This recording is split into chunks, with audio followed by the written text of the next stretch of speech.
आणि कारण द्यायचं साहेबांचं भांडण झालं होतं म्हणून. मग तुम्ही 5 वर्ष कशाला जात होता तटकरे साहेबांकडे? चला बी जे पीत जाऊया, चला बी जे पीत जाऊया, चला बी जे पीत जाऊया. अलिबागच्या मीटिंगमध्ये 2014मध्ये आपण काय बोलला होता आठवतं आपल्याला?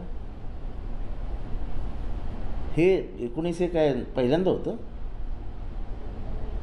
तुम्ही किती वेळा सांगितलेलं चला बी जे पीत जाऊया, चला बी जे पीत जाऊया? त्यासाठी तुम्ही अलिबागला खास बैठक बोलवली होती.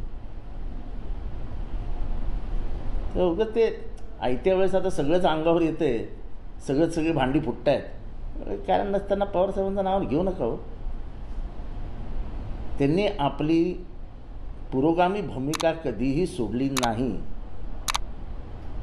आता तुम्हाला खुश करायला सांगायचं, बरं चर्चा करून जा, म्हणजे तेवढेच त्यांचे 4 दिवस सुखात जायचे. तुम्ही दररोज सकाळी 7 वाजता उठायचे आणि कान खायला यायचे, ते तरी काय करणार? तुम्हाला आठवत असेल आपल्या पुण्याला एक बैठक झाली होती त्यांच्या घरात. आम्ही सगळे असे बसलो होतो आणि 3 जणांच्या 3 खुर्च्या अशा लागल्या होत्या.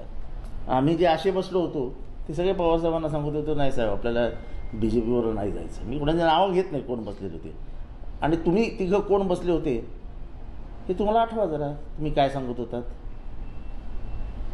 म्हणजे हे सगळं घडण्याच्या आधीचं मी सांगतो. 14ची निवडणूक 19ची निवडणूक झाल्यानंतर.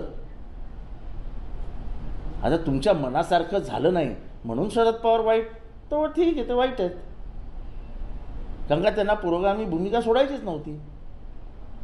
हां, तुम्हाला पुरोगामी भूमिका किंवा जातीय